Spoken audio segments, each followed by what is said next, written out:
Boa noite, meus irmãos. Graça e paz. Como vocês estão? Espero que todos bem, todos com saúde, não é? Nós vamos ao nosso estudo, né, de todas as terças e quintas, a nossa pastoral. Como os irmãos sabem, nós temos estudado o Catecismo de Heidelberg, não é? O título já deixa isso claro. Mas eu sempre falo e explico, gente, porque pode ser que esteja alguém que está começando a assistir agora. Quem já acompanha, certamente já conhece todas essas informações. Mas quem está começando agora, talvez não saiba que nós estamos fazendo isso já há muito tempo. Estamos seguindo um material. Então, por isso eu sempre recordo, tá bom? Eu sempre achei isso muito chato, quando você assiste a um programa de televisão. E aí eles ficam repetindo as mesmas informações. E hoje eu estou tendo que passar por isso. Mas faz parte, tá bom?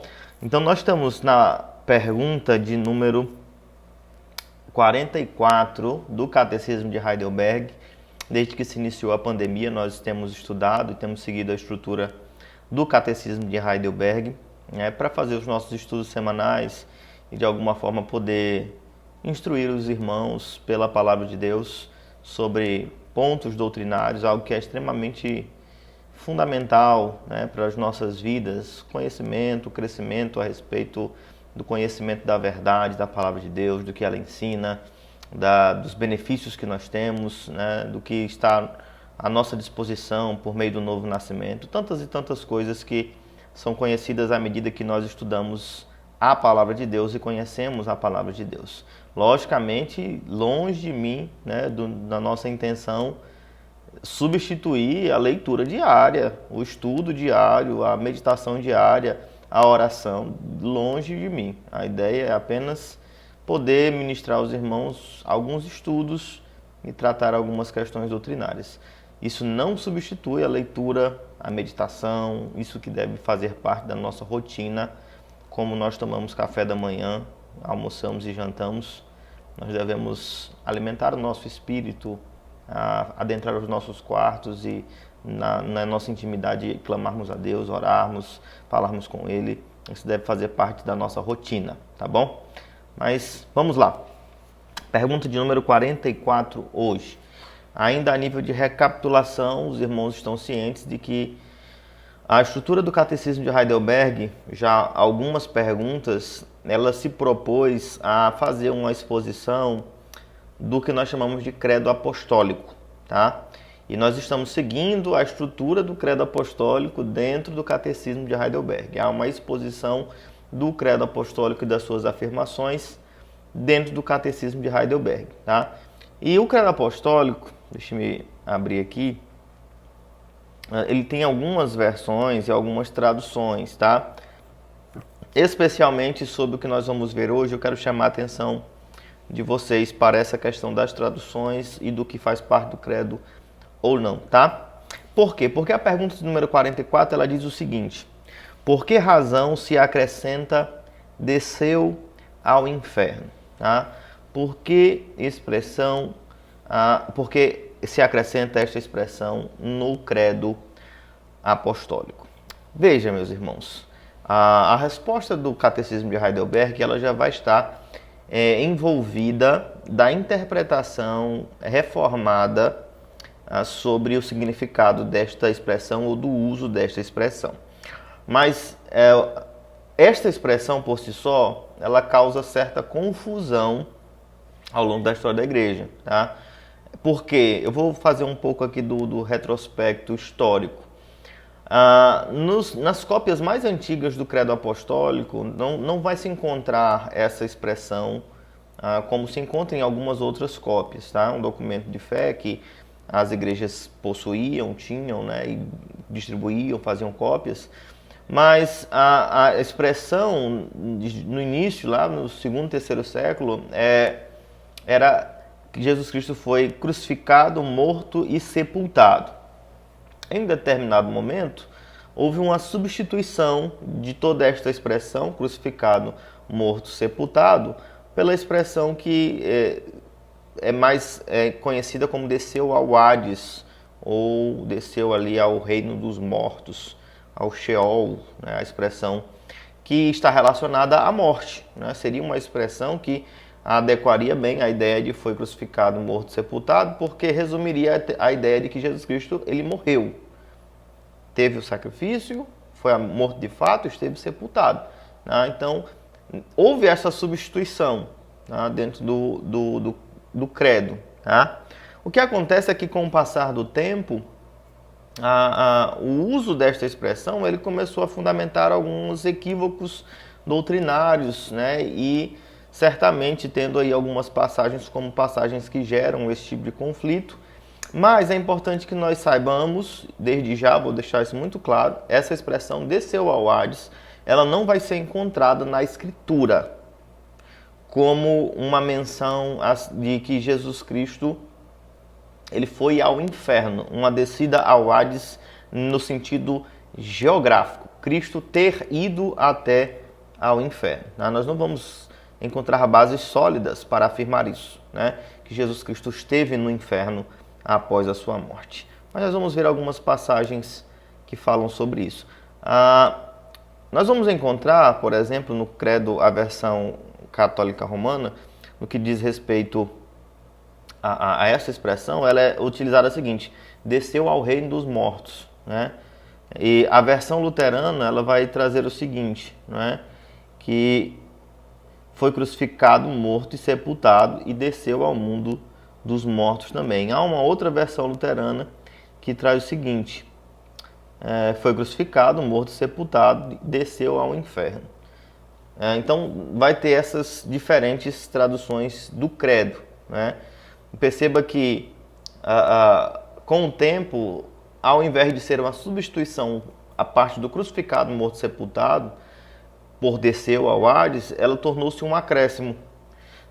Utilizou-se tanto a versão original, crucificado, morto e sepultado, que certamente encontra base bíblica, claramente base bíblica, e ao invés de fazer a substituição, mantiveram as duas expressões.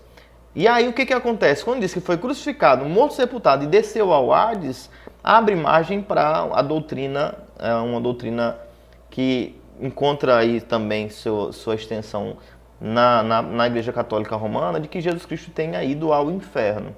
Tá? Eu não tenho como falar muito mais aos irmãos sobre essa questão, porque nós estaríamos entrando em um assunto um tanto extenso e um tanto complicado. Mas eu vou tentar falar resumidamente sobre a compreensão católica romana desta afirmação e também sobre a compreensão reformada histórica desta expressão. E nós vamos ver a resposta do Catecismo de Heidelberg, como ela se adequa ao entendimento reformado sobre essa questão. Tá bom? A partir dessa confusão com o credo, né, de ter mantido o desceu ao Hades e posteriormente foi traduzido descer ao inferno, surgiram algumas doutrinas nesse sentido, e doutrinas que vão estar fundamentadas no texto de 1 Pedro, no capítulo 3, e aí nós vamos encontrar o versículo de número 20, né, 18, 19 e 20. Eu vou ler para os irmãos terem noção do texto, tá? 1 Pedro capítulo 3, de 18 a 20. Pois também Cristo morreu uma única vez pelos pecados, o justo pelos injustos, para conduzir-vos a Deus, morto sim, na carne, mas vivificado no Espírito, no qual também foi e pregou aos espíritos em prisão, os quais noutro tempo foram desobedientes quando a longanimidade de Deus a aguardava nos dias de Noé, enquanto se preparava a arca, na qual poucos, a saber, 8 pessoas, foram salvos através da água.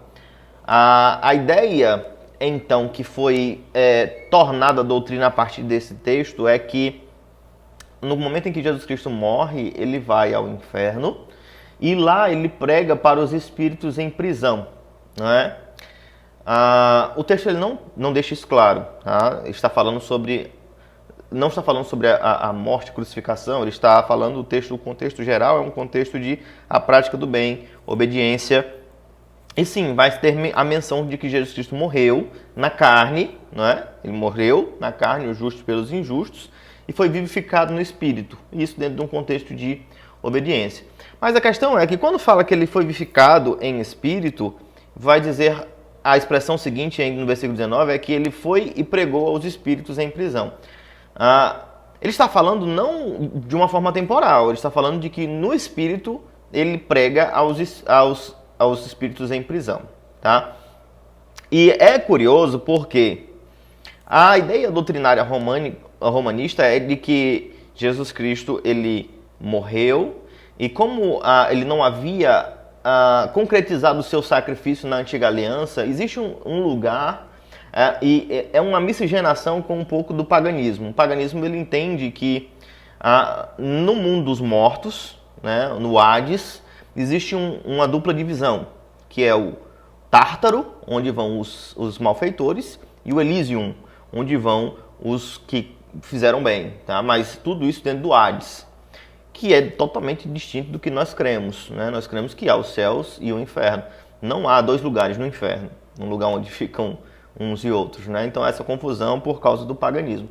Então o que eles criam? A Igreja Católica Romana cria que existe um lugar além do inferno, e eu já falei um pouco para os irmãos sobre estes lugares, né, que chama de limbus infantum, limbus patrum e purgatório. São lugares distintos como se fossem subseções ou antessalas do próprio inferno. E a ideia do romanista é que Cristo foi ao limbus patrum e pregou àqueles que morreram antes do seu sacrifício, mas que eles não teriam como destinação o inferno. É como se fossem os pais. O limbus patrum significa justamente o lugar onde ficam os pais, patrum.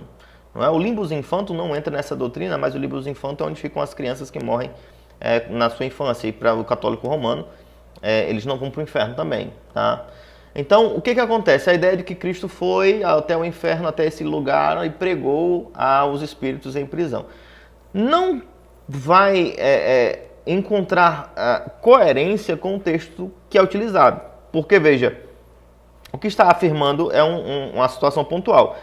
Em espírito pregou aos espíritos em prisão, os quais, noutro tempo, foram desobedientes. Perceba que estes aqui, aos quais foi pregado, eles não são os pais. Não são aqueles que obedeceram e estavam aguardando a concretização da obra de Cristo. São espíritos em prisão, eles são desobedientes.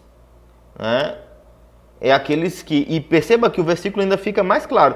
Eles são aqueles dos dias de Noé, que enquanto ele preparava a arca, certamente ali o Espírito de Cristo, por meio da pregação de Noé, que anunciava o juízo, Cristo foi pregado a eles, por meio de Noé.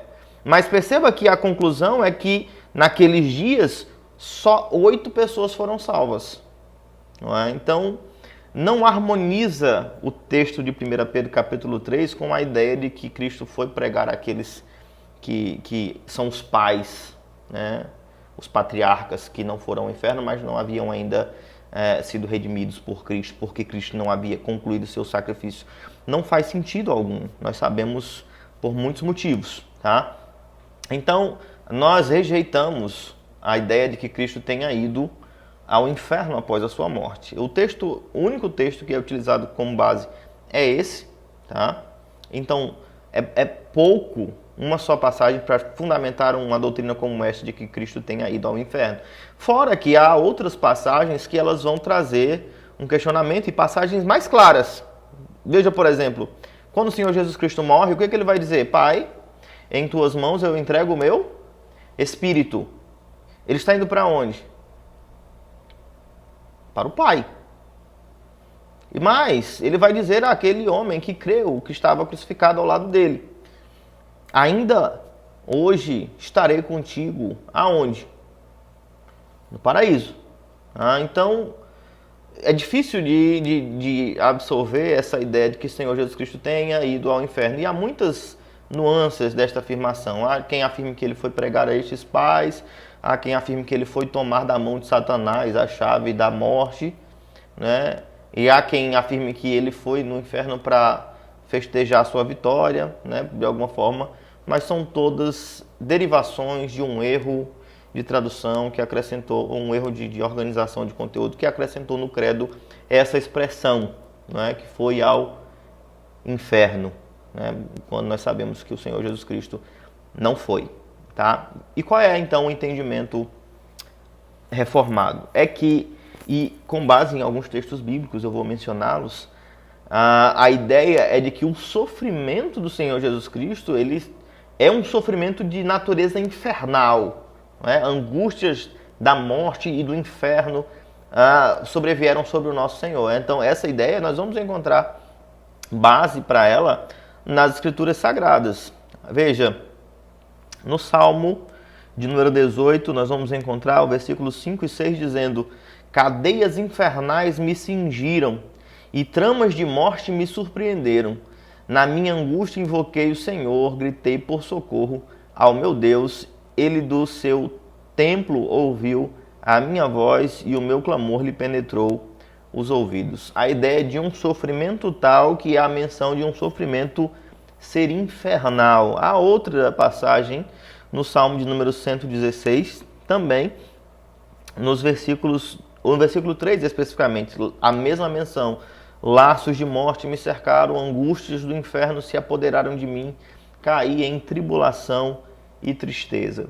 Então não é incomum encontrar na Escritura esta expressão de um sofrimento de tal forma que seja uma angústia infernal. Se você lê em Mateus, no capítulo 26, a descrição do sofrimento do Senhor Jesus Cristo no Getsemane, é uma descrição de fato de profunda angústia. O Senhor Jesus Cristo ele está deveras angustiado, de tal forma que a descrição é que ele transpira ali como o seu suor se tornando em sangue, não é? E ele vai dizer ao Pai: Pai, se possível, afasta de mim esse cálice.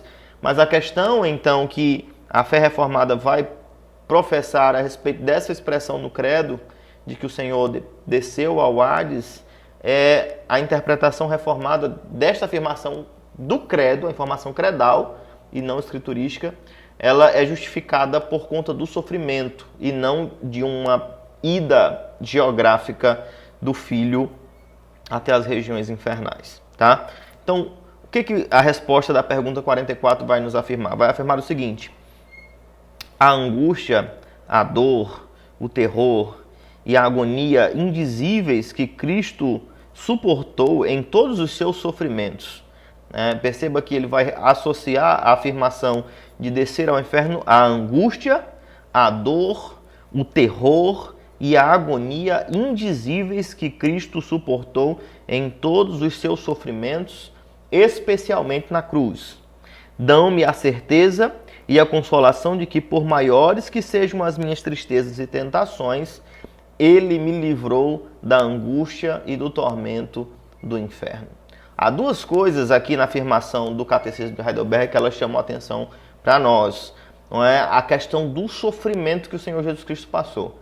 É um sofrimento que não pode ser mensurado. Não há no mundo quem sofreu nem perto do que o Senhor Jesus Cristo sofreu na sua condenação, na sua morte, no seu sepultamento, na ira de Deus que foi derramada sobre ele. Então, qual é a esperança que o cristão tem a respeito disso? Não é? Dessa morte vicária e deste sofrimento, deste padecimento. Hebreus, no capítulo 5, ele vai falar, versículos de 7 a 10, o seguinte: ele, Jesus, nos dias da sua carne, tendo oferecido com forte clamor e lágrimas, orações e súplicas a quem podia livrar da morte, e tendo sido ouvido por causa da sua piedade, embora sendo filho, aprendeu a obediência pelas coisas que sofreu, e tendo sido aperfeiçoado, tornou-se autor da salvação eterna para todos os que lhe obedecem, tendo sido nomeado por Deus sumo sacerdote, segundo a ordem de Melquisedeque. Então nós vamos encontrar no sofrimento de Cristo dignidade. Ele tornou-se merecedor, e por direito ele é o nosso sacerdote. E mais, o próprio texto de Hebreus vai dizer que nós não temos um sumo sacerdote que seja indiferente, que não conheça as nossas dores, que não conheça as nossas tribulações. Nós temos um sumo sacerdote que padeceu, sofreu. E aí, é importante que nós tenhamos isso em vista. Você pode ler depois o texto de Isaías, capítulo 53, que tem a descrição do sofrimento, do servo sofredor. Mas o que eu posso afirmar a ti, com toda a convicção do mundo, é que aquela conversa mole, aquela máxima que todo mundo tem utilizado, que impede qualquer tipo de conversa, qualquer tipo de progresso, qualquer tipo de benefício, é que só quem passa por isso, só quem está no meu lugar, só quem sentiu a minha dor, só isso, só aquilo. Você não pode nem conversar com alguém porque você não sentiu a dor dela. Isso é obsoleto, é absurdo. Não é? Entenda, não há quem tenha sofrido como o nosso Senhor. Então, se você não encontra em ninguém alguém que possa te dizer algo porque você sofre demais, se você é cristão, ora, dobre os seus joelhos, abre o teu coração para o Senhor. Ele pode falar, de fato, que ninguém sofreu como ele. Ele conhece melhor do que você mesmo o teu coração e as tuas dores. Você não sabe o que é padecer. Eu tinha um professor que era terrível. Terrível assim, ele é muito gente boa, muito inteligente. O professor Gaspar. A gente chegava depois de uma semana atribulada de trabalhos e provas e dizia: professor, eu não consegui terminar tal e tal coisa. Aí ele começava a dizer: não conseguiu? O que você está fazendo das 10 da noite às 6 da manhã? Dormindo, não é? Porque ele tinha 2 filhas, uma filha especial. Ele morava no Janga, que é em Olinda, pastoreava a igreja dos Guararapes, que é em Jaboatão, e dava aula no seminário, e dava aula... Ele tinha uma agenda lotadíssima, e ele fazia a gente ficar com vergonha de dizer para ele que a gente não teve tempo. E ele não estava errado, né? Então, quando a gente padece, a gente sofre, a gente murmura, a gente se queixa, a gente olha para o Senhor Jesus Cristo e Ele vai dizer: você está sofrendo? Olha, eu já sofri. O nosso sofrimento, ele é temporal. É um sofrimento que tem dia para acabar, embora nós não saibamos o dia nem a hora, mas o nosso sofrimento não chegará nem perto do que era o nosso sofrimento de direito, de fato. Cristo sofreu em nosso lugar o que nós tínhamos de sofrer. Um sofrimento eterno, um juízo, uma ira incomparável que estava destinada a cada um de nós. Ele já sofreu isso por nós. E por mais doloroso que seja a nossa vida, por mais difícil que seja o nosso dia a dia, nós ainda temos motivos de nos alegrar e de louvar a Deus e de ter um cântico novo em nossos lábios, porque Cristo já padeceu o sofrimento que estava destinado a mim e a ti. Teremos lutas, estaremos angustiados, mas nós temos um sumo sacerdote que conhece as nossas dores e nós temos dia para encerrar esta luta. Teremos um dia para que toda a dor e toda a lágrima sejam de fato cessados. Nós sabemos disso. É a nossa esperança, é a nossa alegria. Este mundo é um mundo mau, é um mundo caído, mas nós não depositamos toda a nossa esperança e a nossa alegria neste mundo. Nós aguardamos o porvir.